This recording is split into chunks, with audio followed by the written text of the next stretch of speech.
Professor Dr. B.G. Hegde. Professor Hegde is currently the Professor of International Law and Chairperson at the Center for International Legal Studies, School of International Studies, Jawaharlal Nehru University in New Delhi. Sir has also taught at the Faculty of Legal Studies at South Asian University, where Sir served as Associate Dean. Professor Hegde has held prominent positions with the Asian African Legal Consultative Organization and the Legal and Treaties Division of India's Ministry of External Affairs. In these roles, Sir contributed significantly to India's international treaty negotiations and represented the country on unilateral working groups. Professor Hegde's area of expertise spanned international law, dispute settlement, intellectual property rights, international trade, and air and space law, among others. Professor Hegde has also been visiting faculty member at various academic institutions, including a visiting professorship at the University of Leuven in Belgium. Sir's commitment to advancing international law is evident through his involvement with the Executive Council of Indian Society of International Law as an editor-in-chief of the Indian Journal of International Law. Sir's role on Executive Council of Asian Society of International Law. An esteemed alumnus of the University of Mysore, where Sir completed his LLM in International Law and later Jawaharlal Nehru University for Sir's doctoral studies. Professor Hegde's academic and professional contributions are truly remarkable. Sir, it is indeed an honor to have him here to address us today on the topic revisiting transfer of technology issues in the context of emerging global digital trade. We welcome you, sir. Thank the CMR University.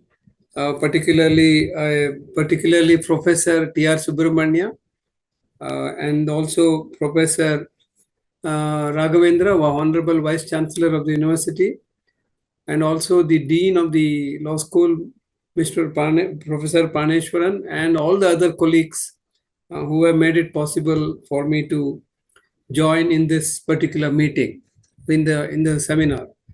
So, without wasting any time, let me begin by looking at one of the important topics, which is today I'm going to speak about the issue of technology transfer. Essentially, I'm going to talk about revisiting technology transfer issues in the context of emerging international digital trade. And as you all know, technology transfer is an old issue. Which began almost about 70 years ago, the issue of technology transfer post Second World War, and and currently, of course, it is actually transforming itself into a very difficult but a very complex sort of legal and policy decisions to be made by various countries. If you look at history of the technology transfer, you can know that in the post Second World War, almost hundreds of new states joined the international community. See, these new states had aspirations to become, to develop and also to increase their production processes and other related issues. This is possible only when you have an adequate technology. Now, the technology essentially makes life easy, and also it makes production processes, and also the production of goods, particularly in the post-Second World War scenario, in where you are producing 10 products, you can produce 10,000 products with the available technology. And also you can take recourse to various other international markets. So this is what is happening in many of the developed countries. So many of the developed countries, supported by the various big multinational corporations. Today morning, I was just carefully listening to Professor Grant's speech from the United States, and he was very clear about as to how US is going to look at the world in the new administration, Trump administration, and also how US is going to do what exactly it wants to do. The US is capable of saying that because US has the majority of the big companies located in the US and also in the European context. You can say global north has the majority of the big multinational companies and others who have been, of course, investing in huge R&D and also developing new technologies.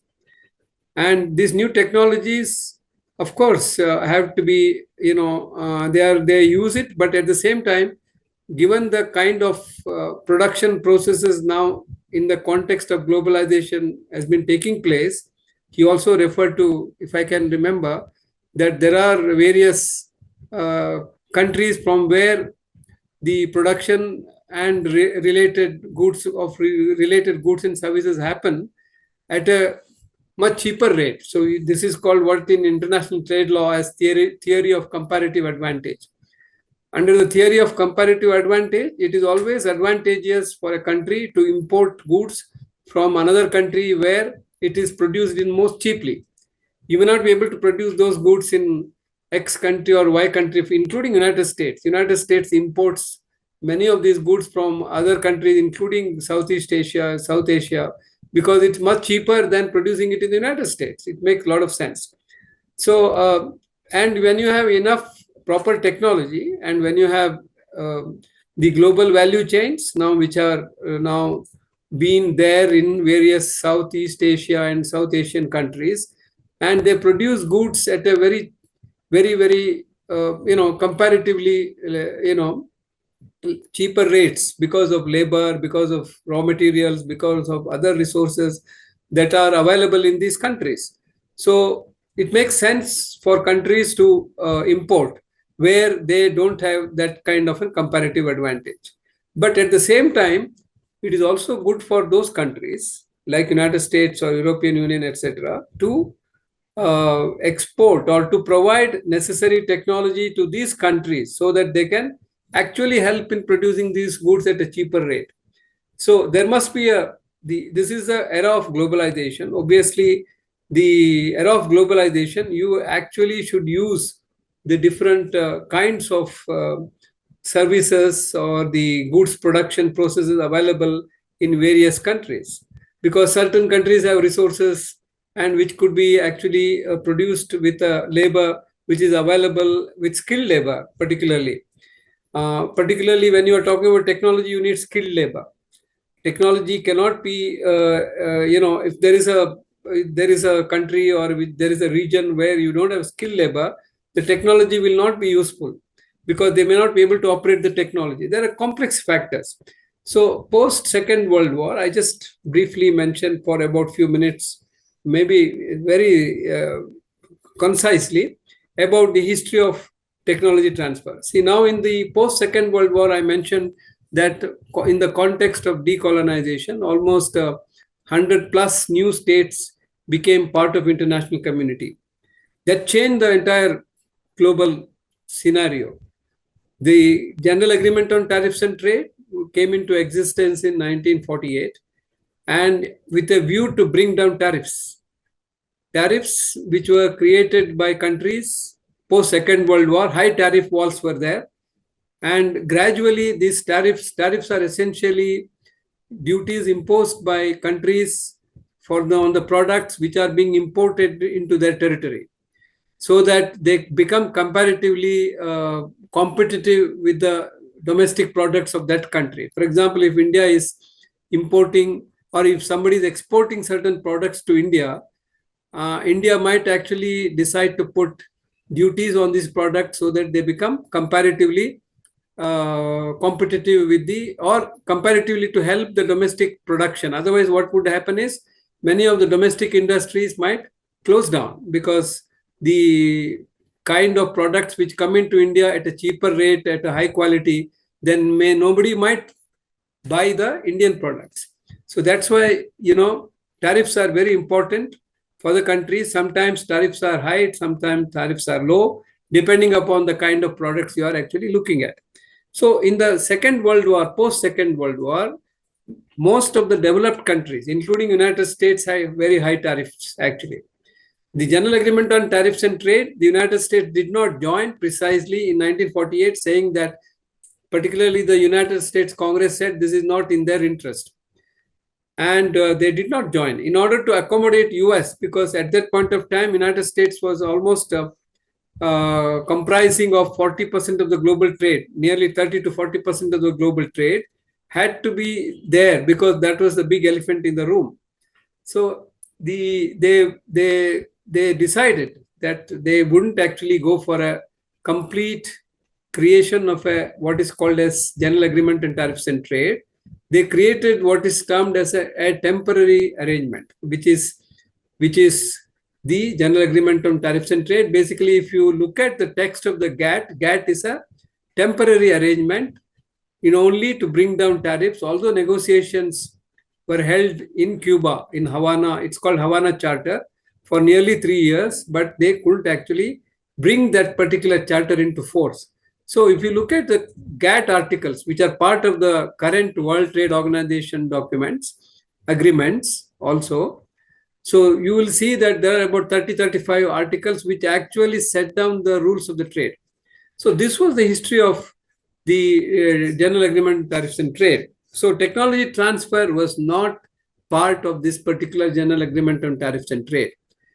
In the first 3 decades of the GATT, only at that point of time, developing countries, including India, many other countries, really fought in relation to getting the proper technology transfer to them. Because even today, if you look at it, it is not easy to get the technology from the global north, because it is multinational companies, of course, they invest in R&D, and of course, they need returns on this R&D, obviously, particularly in the pharmaceutical sector, etc., and also in other sectors, it's understandable.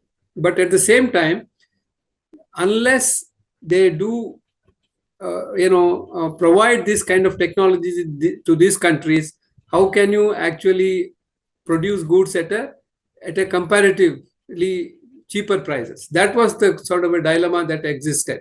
And there were several other factors, because it's important for us to look at any given context, the history of negotiations, history of the international trade law, as to how actually it developed. So if you look at in the discussions within the United Nations General Assembly, particularly in the 1974, what is been known as the new international economic order, because the existing economic order is actually asymmetric, doesn't help the developing countries, less developed countries, to make production processes effectively.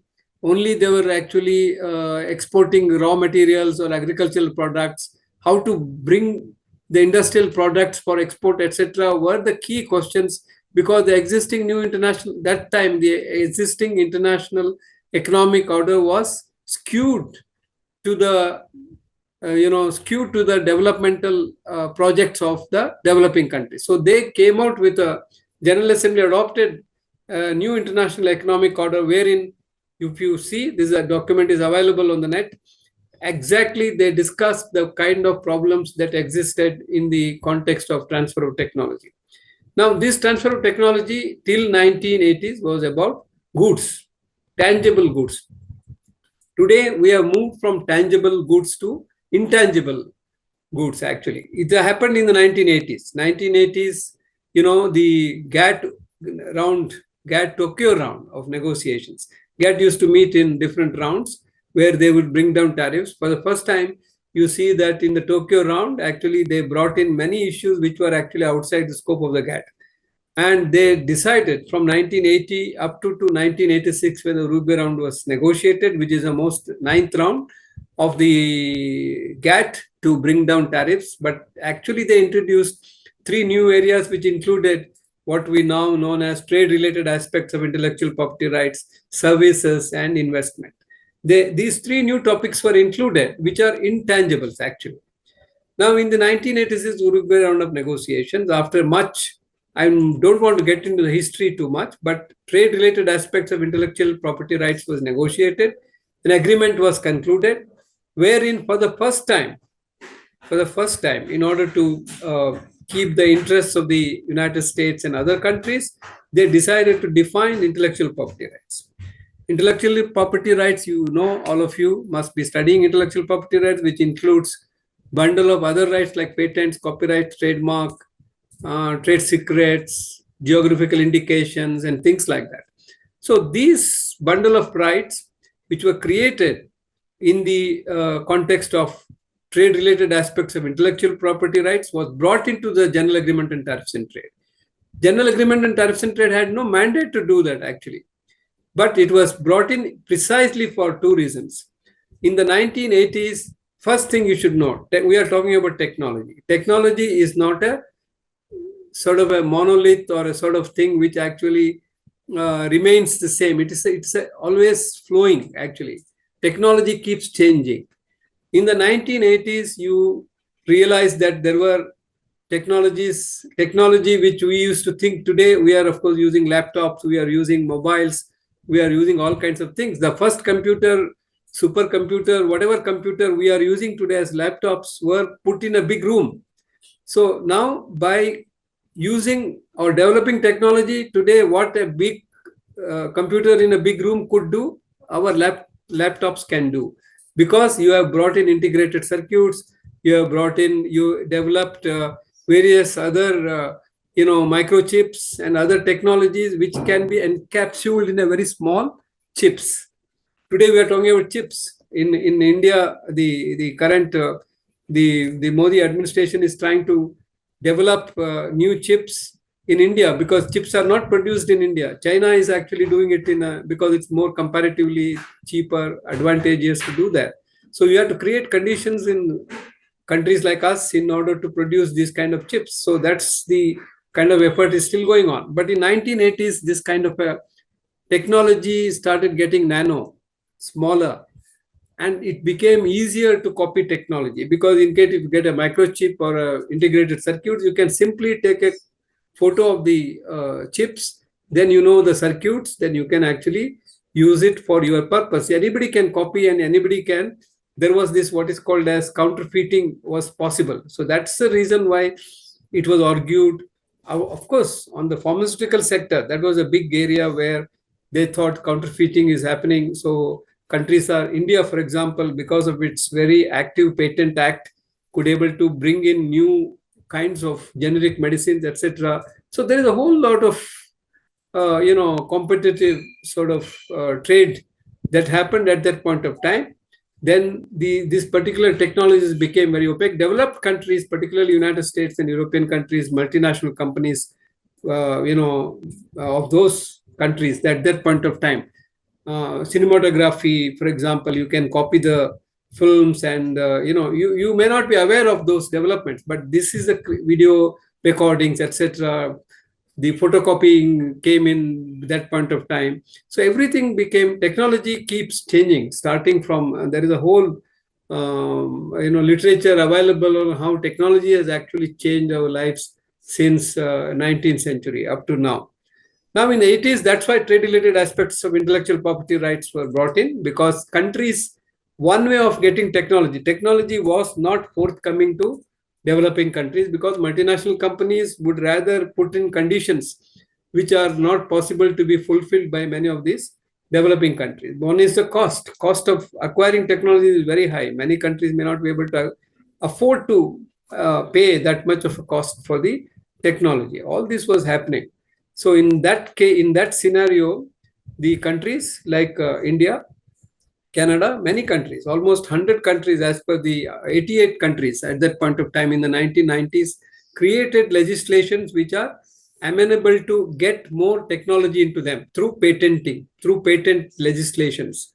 In the patent legislations, those of you who are studying Patent Act will know that we amended the Patent Act, we removed process patenting, we only kept product patenting.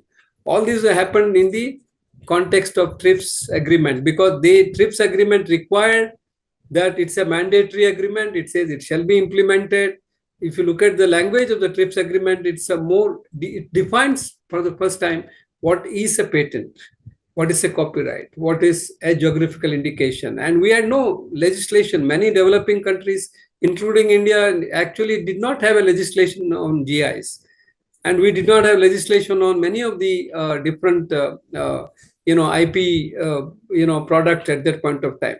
But still, I think we accepted it because of the various other negotiating factors in the way around, and then this agreement came into force.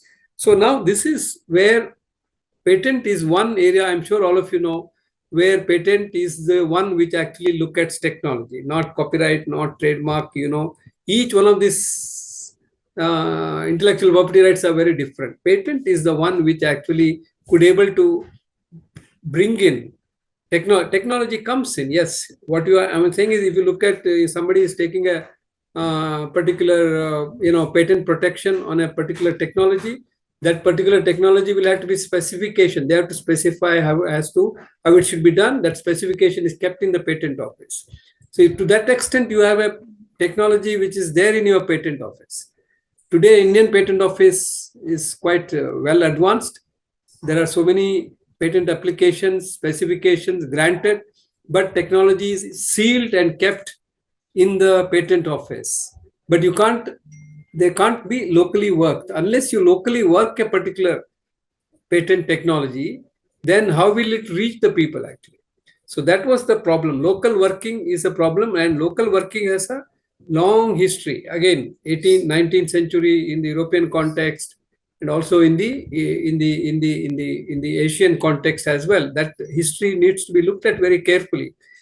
And then that local working does not happen even today in many of the countries. So General Agreement on Tariffs and Trade, and later WTO, when it came out with TRIPS agreement, equated local working to importation of the products. If you look at the Article 27, one of the TRIPS agreement is very clear, and technology transfer does not happen.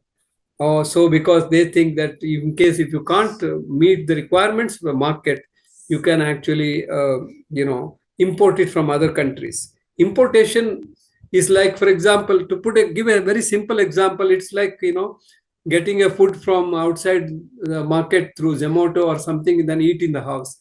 But it is actually local working is like prepare the food in your own house. You need to know how you actually prepare the food, what ingredients are required, how actually you will come out with a very good dish. That is the technology. That is not happening. TRIPS agreement actually killed that kind of a technological transfer that would have happened in our context. And I don't want to get into the history of evolution of the TRIPS agreement, but TRIPS agreement continues to be a big problem where, of course, India and South Africa and other countries in the post-COVID also made a plea that in order to develop effective vaccinations and other things in the COVID context, some of the provisions of the TRIPS agreement should be stopped from working. I mean, should be frozen actually. So, but that's not happening because earlier it was tried, but it was limited application because this is called the post Doha. They tried doing it because there was what is called as TRIPS and public health is a very important issue. TRIPS and public health, there is a declaration. Under that, clause 6 of the TRIPS and public health declaration talks about creating manufacturing facilities in developing countries. There is a clear declaration adopted by the World Trade Organization countries.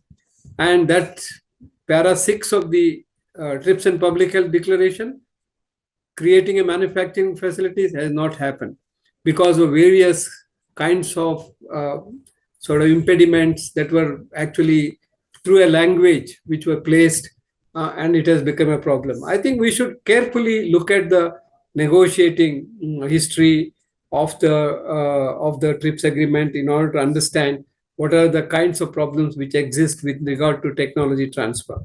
Now, let us come to quickly in the 90s. I'm sure all of you are very aware that things have really changed. Digital technology has come into existence. The nature of technology has again changed.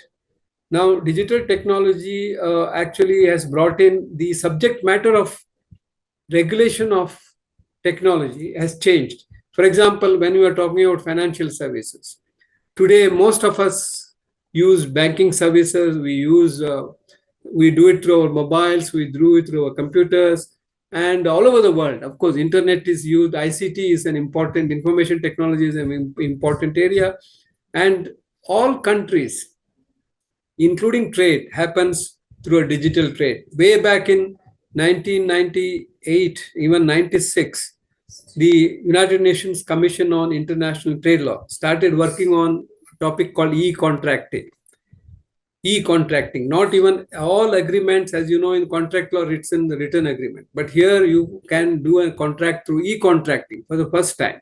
Today it looks very silly to talk about it, but because e-contracting is happening all the time, you can do it on your laptop, and then countries can actually, the people who are located, or the business enterprises located in different countries, actually can type out contracts and then finish it off in no time. And digital technology has developed so much that it has made life easier, and it has smoothened the process of evolution of, of the whatever impediments are there in any effective trading, has been smoothened out by the this kind of a availability of digital technology. You don't have to work about papers and paperless technologies. You have warehousing bills and shipping transactions, etc., all now digitalized, and that helps. What is called trade facilitation agreement, which is concluded by the WTO, also is very helpful in this regard. But all this has become digital. Now, digital technologies also, you should look at how actually they are creating problems. Digital technology also has the other side. Other side is, now today we are talking about data. Data was talked about in TRIPS agreement, Article 39, subclause 3 talked about clinical trial data, that point of time in TRIPS agreement. Now, data is a much more bigger. Now, if you look at today, the major international companies, major top multinational, all the first 5 multinational companies are all digitally transacting companies, whether it is Facebook, whether it is Amazon, whether it is, you name it, all the companies, social media companies. And these companies are located in all over the world. They are in different countries. They are in India also. They are in, neighboring Nepal. Wherever you go, they are located there actually. And are they trying to facilitate the happening of the whatever? Are they facilitating any technology transfer? There is no technology transfer. We are talking about global value chains. Now, global value chains are where actually you can produce goods and services effectively, which WTO also has been dealing with it in greater detail these days. But global value chains produce goods. But while producing goods, really does that technology get transferred to that country? It's not happening. I can tell you, because that particular technology is regulated, maintained, and it only is transferred through trade secrets, etc. So we need to be very clear about, particularly if you're talking about in the current context, when you're talking about artificial intelligence, for example, which is the latest, which is creating, a lot of, uh, a lot of publicity or whatever, a lot of effect, it is happening. But what is the impact of AI actually? Is it really being transferred? Digital technologies are being transferred to countries. You can say the basic technologies are being transferred, but there is a question of, there are I want to just deal with 1 or 2, 3 important points and stop at this stage. One is, talking about artificial intelligence, you're talking about international standards. No, for example, if you're talking about a mobile today, when it is being produced, a mobile is a complex hardware, wherein there will be at least 20 different patents have been taken on different kinds of mobile related production processes. And these 20 different, 20, 30, whatever you can say, this including Apple, including all the major mobile companies, if you look at it, they have to take licenses from those particular people or the enterprises who have these patents. And these patents are granted through licensing. And this is done through entirely a private affair. It's not done through a state-centric affair.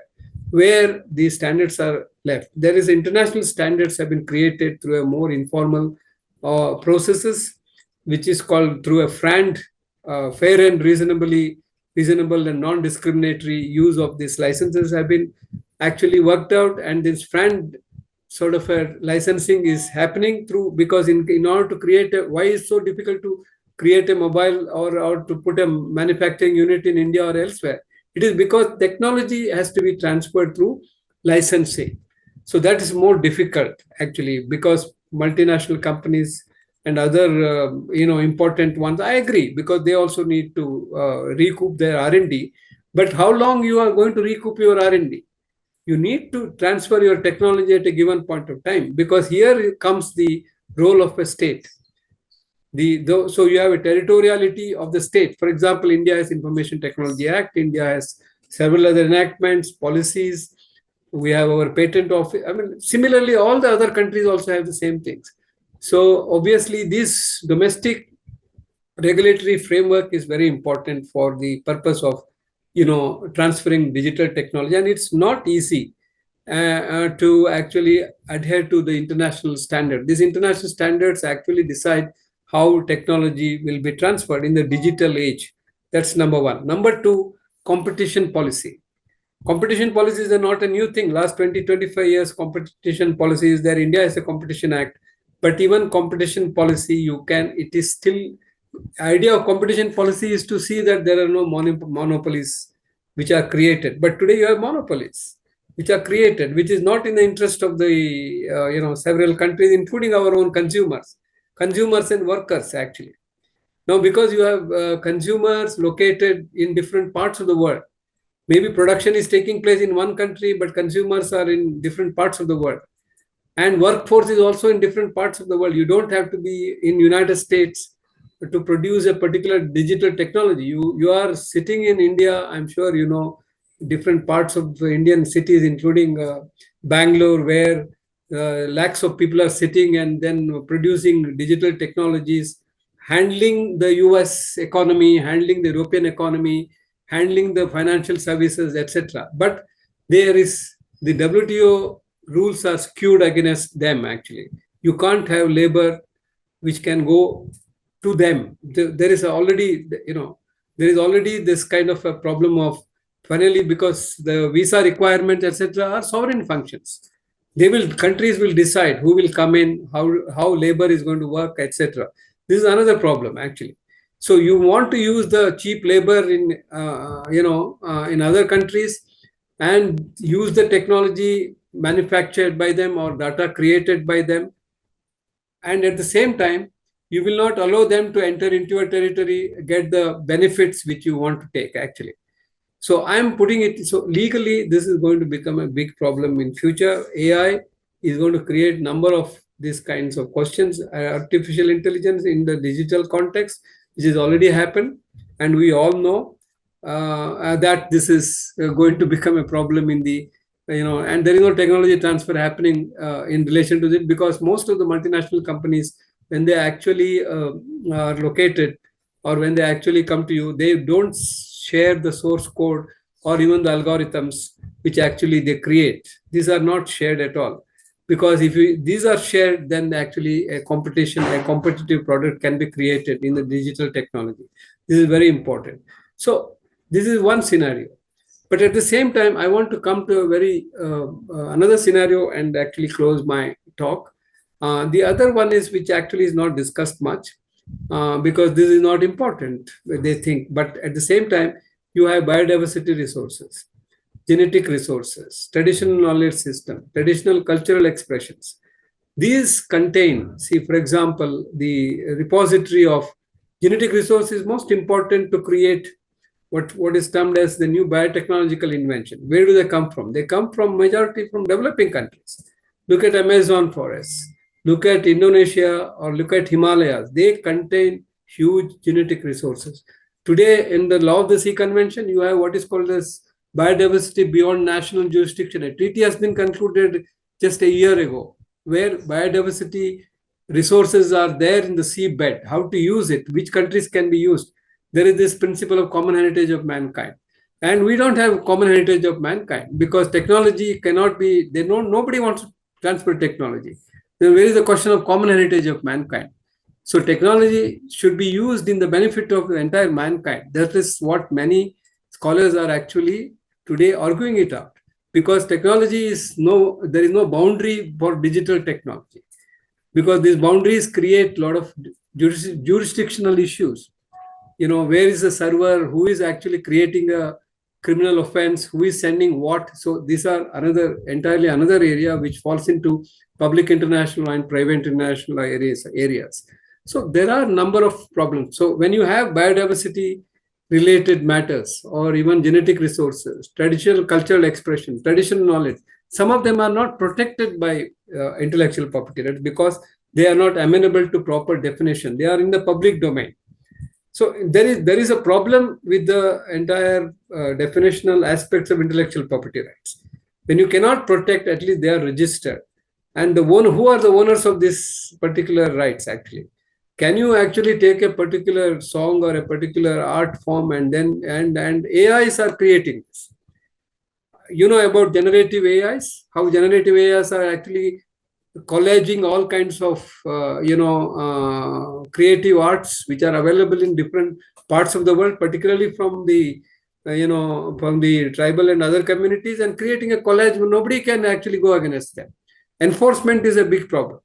So digital technologies particularly, and nobody can stop them, and now nobody has the cost or nobody has the ability to go and fight a suit or file a suit in the American jurisdiction. It takes a lot of money, time, and then a whole lot of problems are available. Only countries, states can do it actually. Who will do it? And how to protect them? So these are problems which have been addressed within the World Intellectual Property Organization 2-3 conventions, and it has taken 15 years for the negotiations of these conventions. So in other words, African group, for example, has been asking for the amendment of the TRIPS agreement in order to protect the genetic resources, genetic pools, like they wanted, the developed countries wanted in relation to a patent deal which is relating to the para 6 of the TRIPS and public health issues regarding the manufacturing facilities. But that was not done.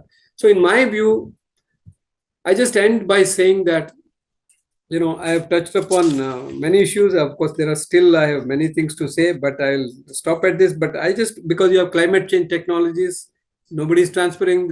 People are talking about climate change. There is a no lost and found fund being created. All kinds of languages are being used, but who is actually transferring these technologies? Some of you should look at the talk. They talk, but there is no, including United States, including Russia. There are countries. These are the countries which actually produce highest number of carbons. And with the new political dispensation coming in the United States and in other places, this is going to become a big problem because already the position is well known. And this is going to affect other countries. India is not producing that much of a carbon. African countries are not producing. But why should they pay for it actually? There is a carbon tax which is being applied by European Union. How far it is actually a very fair one? So these are the questions we should be asked by. So obviously in the current digital, these are all digitally worked out, well worked out sort of, technologies. But let me end by saying a very positive note.